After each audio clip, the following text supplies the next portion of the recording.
안녕하세요. 어린이를 위한 사칭 연산 게임 사고력 발달을 중심으로를 발표할 임서연, 안시은, 김정훈입니다. 먼저 목차입니다. 첫 번째로 요약입니다. 최근 어린이들이 미디어에 노출되는 시기가 빨라지고 있는 추세입니다. 이렇게 어린이들의 많은 미디어 노출은 어린이의 성장, 즉 사고력 발달을 늦추고 있습니다. 이에 따라 우리는 미디어의 단점을 장점으로 바꾸고 아이들의 접근성을 높여 흥미를 끌기 위해 게임 형식을 띤 수학 지능 향상 프로그래밍을 제시하였습니다. 본 연구에서 고안한 랜덤 사칭 연산 게임은 사칭 연산의 연습이 필요한 어린이 또는 그 외의 학생들을 대상으로 하며 이를 통해 아이들이 많은 것을 배우고 흥미를 느낄 수 있다고 기대합니다. 두 번째로 서론입니다. 점점 어린이들이 미디어에 노출되는 시기가 빨라지고 있습니다. 세계보건기구는 24개월 미만 어린이들은 스마트폰을 비롯한 전자기기 화면에 노출되지 않도록 권고하고 있습니다. 하지만 우리나라 만 3세에서 9세의 어린이들의 약 60%가 24개월 이전에 텔레비전을 시청하기 시작했습니다. 또한 24개월 이전에 스마트폰을 처음 사용하기 시작한 비율도 30%나 되었습니다. 그리고 코로나19로 인하여 어린이들이 집에 머무는 시간이 많아졌습니다. 그러면서 어린이들은 미디어를 시청하는, 즉 미디어에 노출되는 시간도 이에 따라 길어졌습니다. 2020년에 한국언론진흥재단이 만 3세에서 9세의 어린이를 자녀로 둔 보호자들을 대상으로 2020 어린이 미디어 이용 조사를 실시한 바 있습니다. 아래의 그림을 보면 미디어 이용률에 대하여 알 수 있습니다. 이러한 상황에서 아래 표를 보면 어린이들이 일주일간 이용한 것을 보았을 때도 텔레비전과 스마트폰을 많이 사용했다는 것을 알 수 있습니다. 그리고 이런 어린이들의 미디어 사용 양은 HCWO의 권고 기준을 초과합니다. 어린이의 하루 평균 미디어 이용 시간은 4시간 40분이 넘는 것입니다. 만 2세에서 4세의 어린이는 하루 1시간 이상 전자기기 화면을 보지 않도록 권고 기준을 훨씬 넘는 수치입니다. 그리고 만 3세에서 4세의 어린이의 경우에는 약 75%가 만 24개월 이전에 텔레비전을 시청하기 시작했으며 약 50%가 만 24개월 이전에 스마트폰을 사용한 것으로 나타났습니다. 아래의 그림을 보시면 하루 평균 얼마나 어린이들이 미디어를 사용했는지 알 수 있습니다.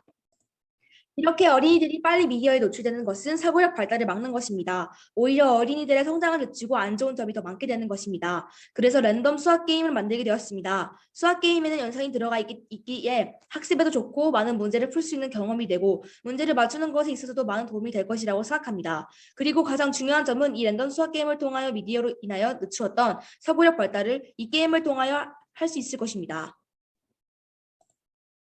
다음으로는 본론입니다. 먼저 수학의 중요성에 대해서 설명을 해드리겠습니다. 수학은 인류가 발전함에 따라 함께 발전해온 학문으로서 모든 학문의 기초가 되고 알파가 되는 학문입니다. 예를 들어 과학 같은 경우는 수학의 도움이 없었더라면 지금의 법칙이나 계산식들은 대부분 존재하지 못했을 것이고 그에 따라 현재의 과학 기술은 존재하지 않았을 것입니다. 또한 수학은 우리가 현재 배우고 있는 프로그래밍 이외에도 전혀 연관이 없을 것만 같은 예술, 즉 미술이나 음악과도 굉장히 밀접한 관련이 있는데요. 이러한 수학을 배워야 하는 이유는 수학은 자연이나 사회 현상들을 추상, 계량화하여 그 본질적인 성질에 관해 설명하는 학문으로서 우리는 이러한 수학을 통해서推理力과 문제 해결력 등 굉장히 많은 것을 배울 수 있습니다. 수학을 배우는 것에 대해서는 일찍 어릴 때부터 배우는 것이 굉장히 좋은데요. 일단 어릴 때에는 뇌의 발전 속도가 상상을 불허합니다. 우리가 어리면 어릴수록 뇌의 시냅스의 연결을 이어주는 효과가 굉장히 많이 발생하고 우리가 수학을 더 많이 접할수록 우리의 신경 할당량의 최대치를 늘리는데 더 용이합니다. 즉, 영유아기 때 수학에 대한 접근성을 높이고 흥미를 느끼게 하는 것은 굉장히 중요합니다. 저희는 그래서 랜덤 사칙 연삭의 게임을 통해서 영유아기에 수학의 흥미를 붙이는 데 관점을 두었습니다. 랜덤 사칙 연산은 게임은 랜덤으로 설정된 수와 사칙 연산의 조합으로 무한한 문제들을 만들어낼 수 있고 랜드 함수, 트렌드 함수, 타임 함수를 이용하여 제작을 하였습니다. 결론입니다. 먼저 연구의 요약은 수학은 인류의 발전과 함께 발전하는 학문으로서 다양한 분야에 사용이 되고 있고 이러한 수학을 통해서 우리는 수리력, 추리력 등 다양한 효과를 누릴 수 있습니다. 어릴 때부터 수학 공부를 하면서 흥미를 느낄 수 있고 뇌를 발전시킬 수 있게 하였습니다. 랜덤 게임으로 3가지 함수를 사용하여 제작을 하였습니다. 저희들의 이런 프로그래밍의 기대 효과는 아이들이 많은 것을 배우고 흥미를 느낄 수 있을 것이며 게임을 통하여 수학에 흥미를 느낀다면 미디어에 노출되어 사고력 발달을 늦추는 것에 있어서 걱정이 있었지만 랜덤 사칙 연산 게임을 통하여 어린이의 사고력을 발달시킬 수 있습니다. 코딩과 알고리즘에 대해서 발표하겠습니다. 우선 총 코드 소스입니다. 랜드 함수를 사용하였고 컴퓨터에는 난수표라는 것이 있는데 랜드 함수는 정해진 순서에 의해서 수를 가져오기 때문에 그냥 실행하면 계속적으로 같은 수만 나올 뿐입니다. 그래서 이와 같은 이유로 같이 사용하는 함수가 스랜드 함수입니다. 난수표의 시작 위치를 설정하는 함수로 시작 위치의 설정은 보통 시간 함수인 타임을 이용해 실행할 때마다 다른 위치가 설정되도록 하였습니다.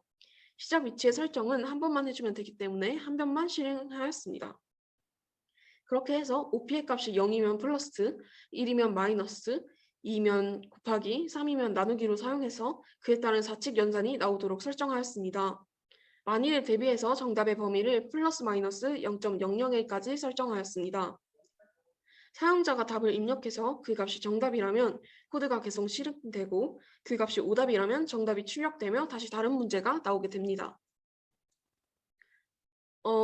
알고리즘 형태입니다. 이 코드는 위와 같은 알고리즘으로 실행되는데요.